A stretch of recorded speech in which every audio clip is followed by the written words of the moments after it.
परम पिता परमात्मा पूर्ण ब्रह्म सारी सृष्टि के कर्ता कबीर परमेश्वर जी की असीम रजा से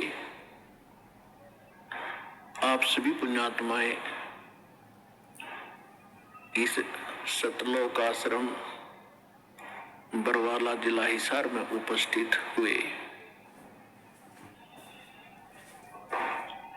गुरुपद सेवा बिरला कोई, जा पर कृपा साहिब की होई। गुरु जी के पद्धति को, गुरु जी के बताए मार्ग को वही सफल कर सकता है जिस पर परमात्मा की विशेष रजा होती है। यदि आप जी को ये ज्ञान ना होता तो आप इस समय को कहीं ना कहीं बर्बाद करते, कहीं किसी की निंदा चुगली करके या किसी कहीं पर ताश खेल के या जुआ खेलते या कहीं राजनीतिक बातें करते जो कति काम की नहीं थी। और वो समय आपका कैसा सदुपयोग हुआ, इस बात को याद रखना। ये सब कहते हैं भक्ति मुक्ति के दाता सतगुरु, भटकत प्राण फिरंदा, उस साहिब के हुक्म बिना नहीं तरवर बात हिलंदा। उस परमेश्वर कबीर जी की आज्ञा बिना, उसकी रजा के बिना किसी वृक्ष का पत्ता भी नहीं हिल सकता। भक्ति और मुक्ति के दाता सतगुरु, भक्ति करा के ही मोक्ष होता है। जब हमें सत भक्ति प्राप्त होगी तभी हम मुक्ति पाएंगे और वो सतगुरु ही दे सकता है। सतगुरु परमात्मा ही होता है या फिर उस परमात्मा का कृपा पात्र हो सकता है जिसने जो ज्ञान उसी परमेश्वर से जो सतगुरु रूप में आए हुए होते हैं वो फिर आगे उसी के ज्ञान को प्रचार करता है। तो इस विषय में आज ये दास वो सतगुरु है जो परमात्मा का दास, उसका भेजा हुआ कुत्ता आपको जगा रहा हूं भौंक भौंक कर। आप धनी हो,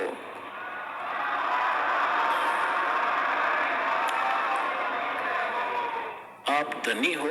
पिछले जन्म जन्मांतर के धनों बहुत है आपके पास, पुण्य धन। परमात्मा का भक्ति धन आपके पास बहुत ज्यादा है और आप गफलत में सो रहे हो, चोर चोरी कर रहे हैं। वो कौन सी चोरी कर रहे हैं? आपको कहीं शराब पिलाकर ये मन और ये काल उस काल का एजेंट है।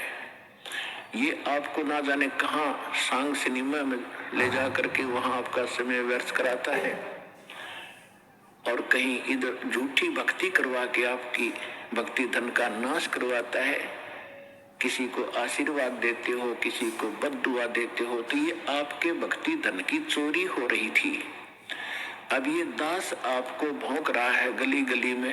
पहले गांव गांव में गली गली में गए, प्रचार ज्यादा बढ़ गया तो फिर परमात्मा की वही आवाज इस दास के, उसके कुत्ते की सीडी डीवीडी मेमोरी कार्ड बना के आप तक पहुंचाया।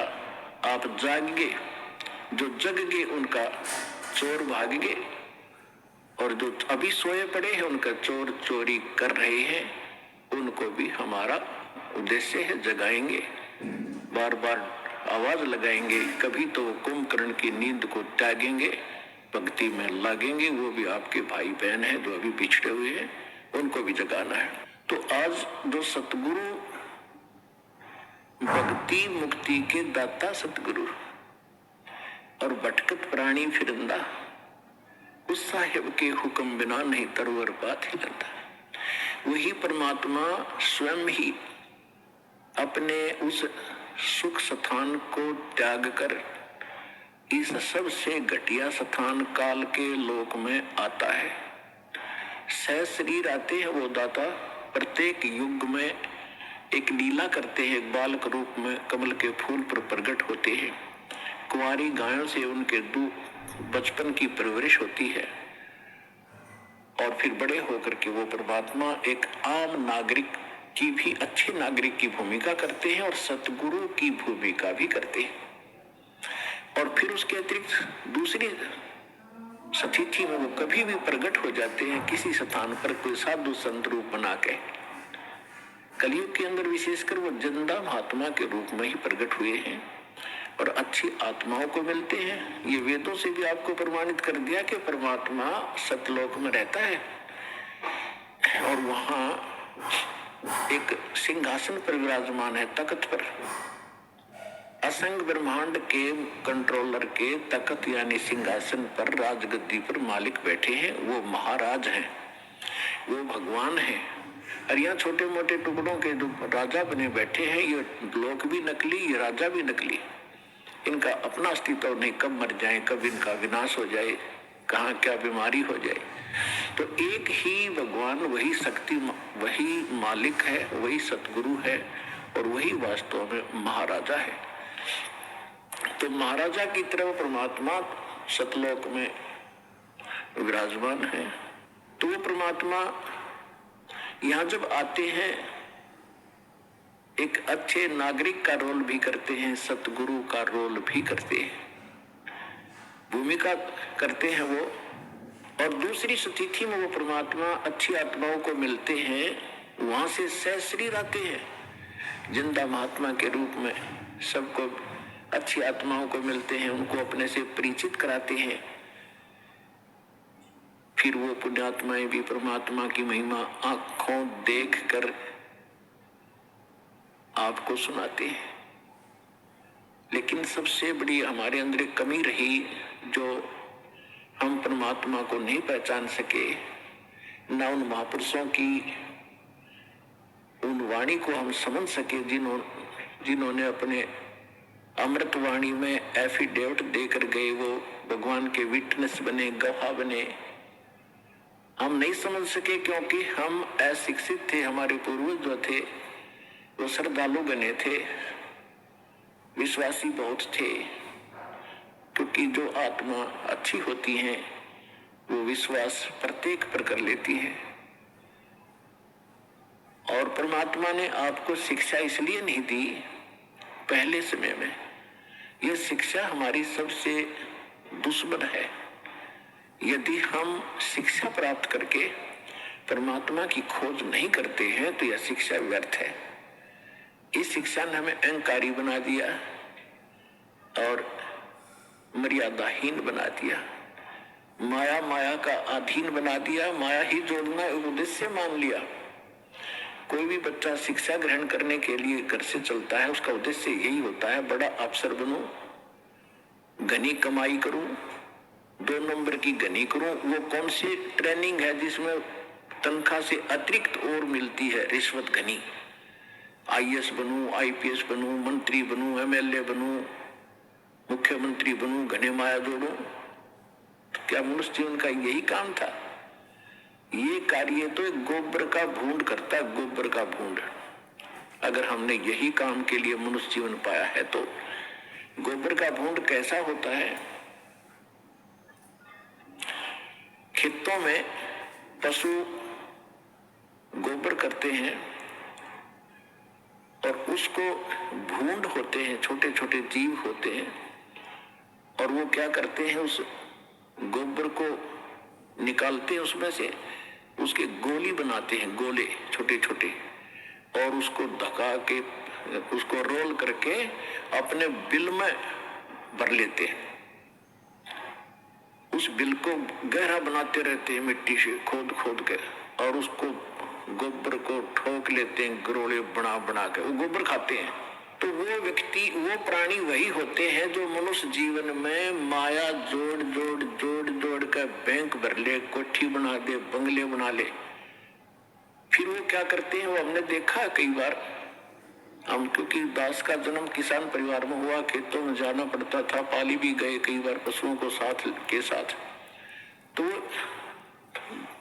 दोनों पति पत्नी भूंड गोबर को इकट्ठा करते हैं, अच्छा मोटा गोला बनाकर उसका, और फिर उसको दोनों धका कर ले जाते हैं, एक आगे से एक पीछे से, और मंडे रहे इतने पूरा ना खत्म कर लें, कहीं और ना ले जा और कम पड़ जा।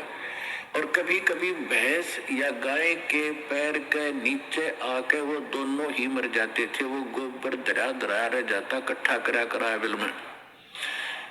तो यदि हम मनुष्य जीवन पाकर भी इससे काम लगे हैं, ये मंत्रियों के आप सुनते हो कि क्या इनके कैसी लीलाएं आप सुन रहे हो। किसी पर इतने घोटाले का आरोप है, किसी ने इतने पैसे इकट्ठे कर लिए, और ऐसे ये मंत्री, मुख्यमंत्री, प्रधानमंत्री कोई हेलीकॉप्टर के उससे दुर्घटना से मर गए, कोई बीमारी से, कोई किसी और हादसे में मारे गए। वो गोबर जो इकट्ठा कराया था सारे जीवन में, वो धन वो यहीं रह गया, कोई न जाने कौन बरतेगा। और वो भाई की तो गधा बनकर जिस जिससे वो पैसे ले रखे थे सबके पूरे करेगा, रोएगा असंग जन्मों तक। तुमने उस दरगाह का मैल नहीं देखा और धर्मराज के तिल तिल का लेखा। तो इसलिए परमात्मा यहाँ आकर के हमें जगाते हैं, समझाते हैं कि बोली आत्मा, यदि परमात्मा की भक्ति नहीं करते हो और बाकी तुम ये इसी काम लगे हुए हो, तो ये मनुष्य जीवन वाला काम नहीं कर रहे, गोबर के भूंड का काम कर रहे हो। अब बात चली थी शिक्षा के ऊपर कि पहले आप देख रहे हो, दास भी देख रहा है, घना लंबा समय नहीं हुआ है। सन 1951 में दास का जन्म हुआ। सन 60 के बाद ऐसा समझण जोगा हुआ। जो बातें आज याद आ रही हैं उसमें क्या प्रक्रिया और कैसे लोग थे, अब इस ज्ञान की रोशनी से उनकी पहचान हो रही है कि पहले शिक्षा कती नहीं थी। पिता पढ़े नहीं, चाचा पढ़ा नहीं, ताऊ पढ़ा नहीं, कोई कुंबा और पढ़ा नहीं। पहले का हमारे से पढ़ाई शुरू हुई थी, उसमें बहनों की, बेटियों की पढ़ाई नहीं कराते थे। तो उसमें कितनी शांति थी, कितना एक आचरण अच्छा था, कितना प्यार था, और कैसा एक दूसरे की शर्म लिहाज होती थी। बड़ा व्यक्ति चाहे किसी भी दूसरे गांव के दूसरे कोने का भी क्यों ना होता, अगर बच्चे थोड़ी बहुत शरारत कर रहे होते तो उसको देखते ही बंद हो जाते, भाई ताऊ आ गया। अरीब अब ताऊ चाहे कितना घूमो, गुटी लाकर गड़ियां बैठे रहे, और कितना व्यवहार बिगड़ गया।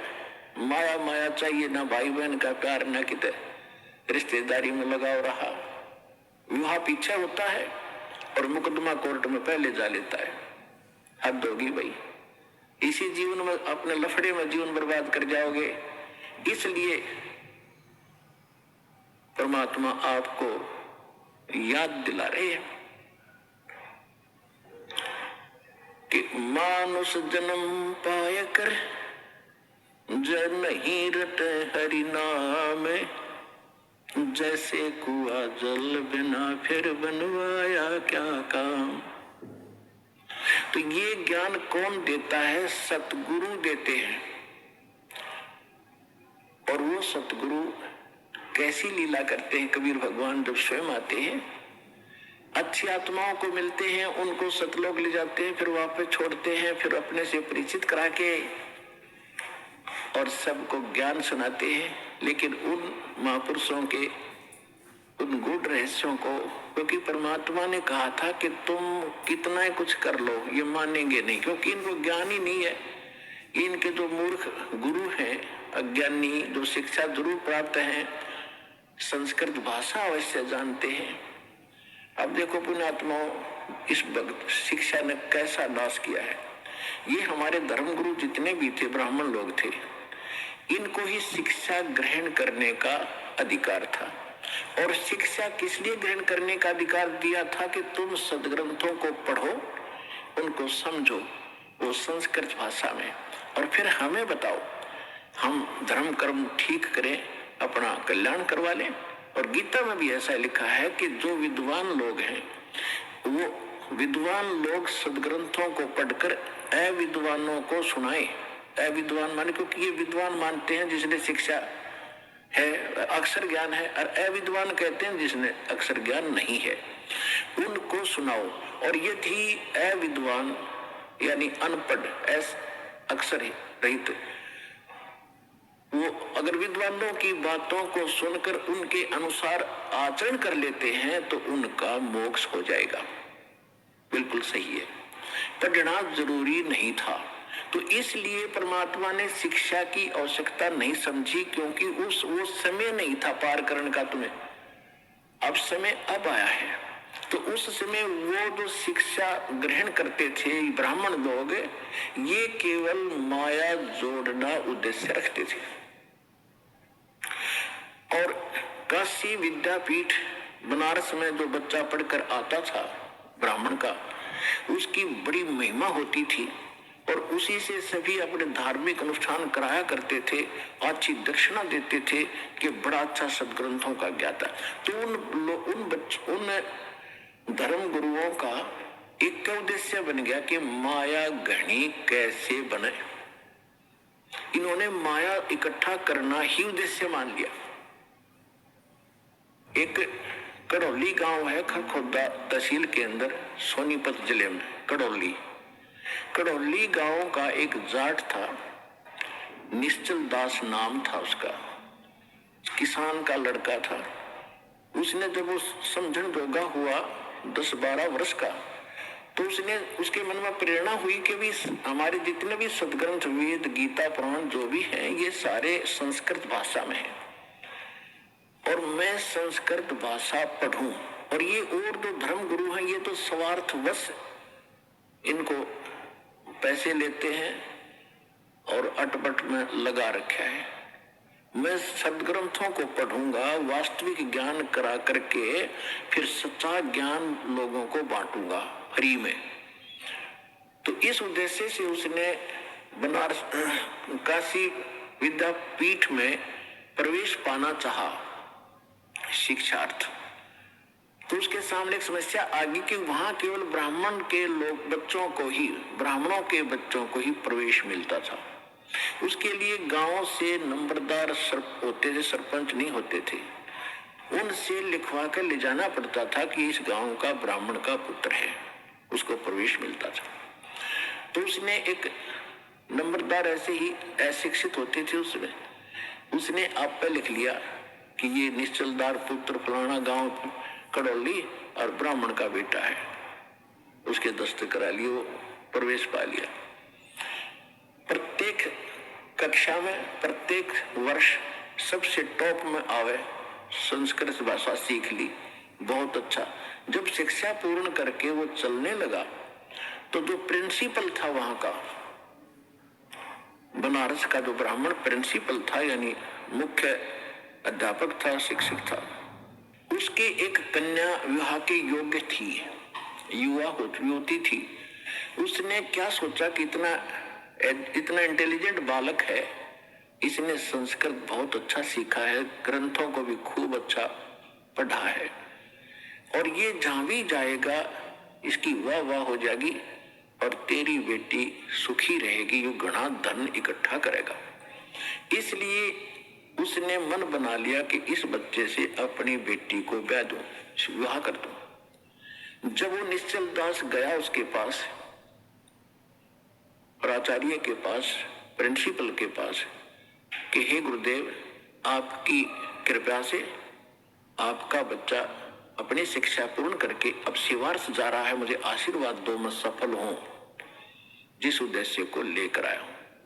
तो उसने कहा कि बेटा फिर गुरु को कुछ दक्षिणा भी देते हैं, दक्षिणा दे। दक्षिणा लो जी, मेरे पास क्या है, मत लगा कि वचनबद्ध हो जा। अच्छा जी, वचनबद्ध हो जा, मैं अपनी लड़की का विवाह तेरे से करना चाहता हूं, तुझे करना पड़ेगा। अब यहां फंस गया निश्चल दास धर्म संकट में, क्योंकि ब्राह्मण लोग अन्य जाति से विवाह नहीं करते थे अपनी बच्चियों बेटा बेटियों का। अगर ऐसा उनको पता चल जाए तो वो हंगामा खड़ा कर देते। तो उसने सोचा ये घर अगर ऐसा हो गया तो गांव में ही विरोध होगा, फिर ये पूरा ग्रुप मेरा विरोध करेगा और बात बिगड़ जाएगी और मैं ग्रस्त आश्रम अपनाना नहीं चाहता। फिर उसने बताया गुरुदेव, चाहे मुझे सजा देना और चाहे कुछ भी कहना, मैं एक सच्ची बात बताता हूं, मैं ब्राह्मण नहीं हूं, मैं जाट का लड़का हूं, कड़ौली मेरा गांव है, आप पता कर सकते हो। मैं इस उद्देश्य से आया था कि मैं इस ज्ञान को फ्री बांटूंगा, ये ब्राह्मण लोग इसका मूल्य ले रहे हैं मैं वो मूल्य नहीं लेना चाहता। तो इतना गुस्सा कर गया वो ब्राह्मण प्रिंसिपल, कहने लगा तो दुष्ट, तूने धर्म भ्रष्ट कर दिया, ये कर दिया, तेरी हिम्मत कैसे बन गई यहाँ धोखा दे के हमारा ज्ञान चुरा लिया। अब वेद और गीता को तो ये रजिस्ट्री करा रहे थे, अपना नाम बै करा रखी थी नकलियों ने।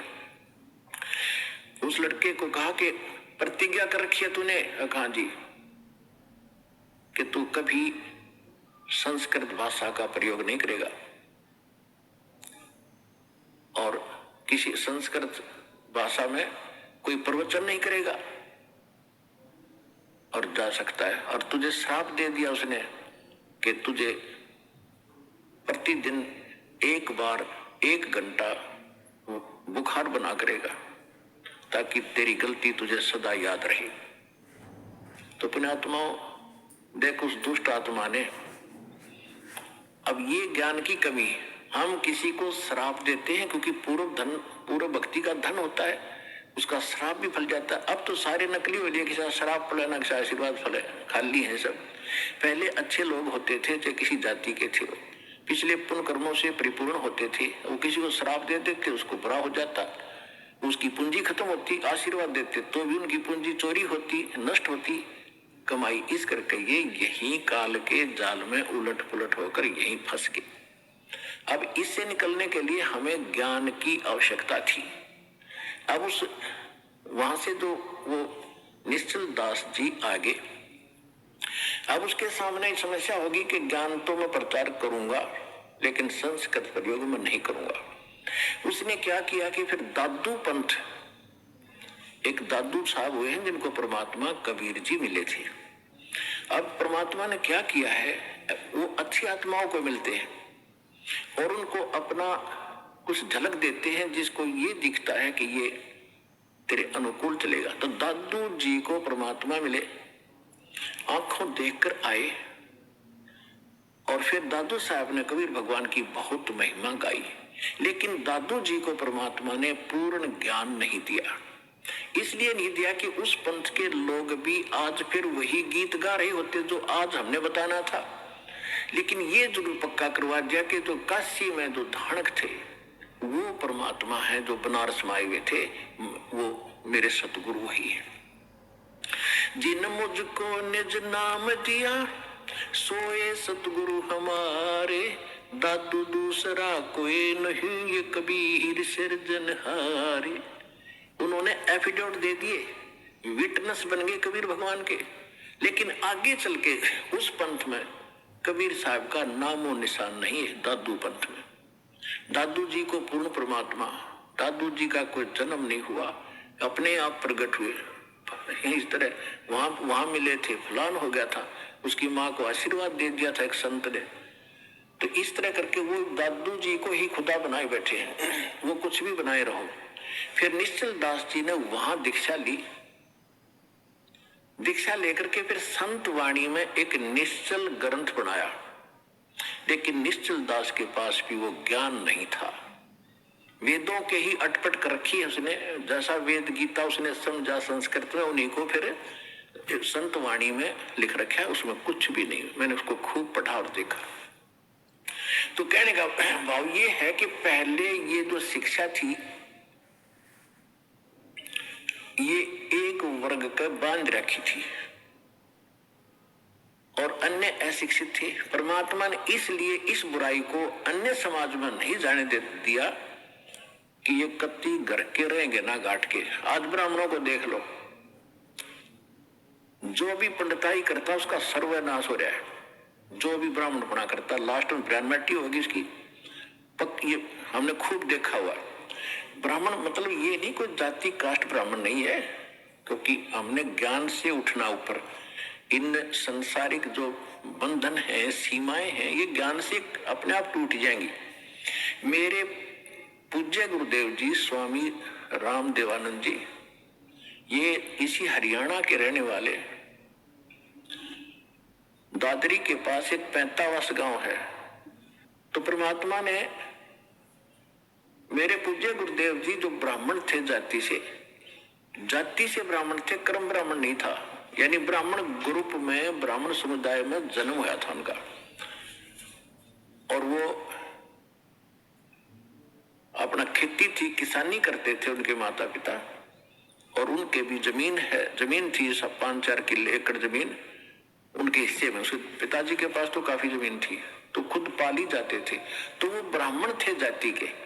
जब उनको ज्ञान हुआ, हमारे पूज्य दादा गुरुजी उनको मिले, और मेरे दादा गुरुजी यानी मेरे गुरुजी के जो गुरुजी थे वो छावला गांव है दिल्ली में, नजफगढ़ के पास।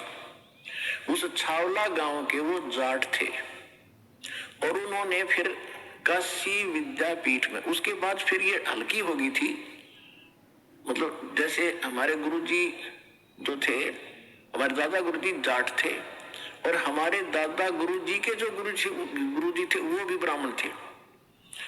और वो काशी विद्यापीठ वो पढ़ नहीं सके, उसने उन बच्चे को अपना गोद लेकर यानी अपना शिष्य बनाकर सर्टिफिकेट बना के भेजा कि काशी विद्यापीठ में पढ़ का। तो हमारे दादा गुरुजी थे वो काशी विद्यापीठ में 4 विषय के आचार्य बन गए।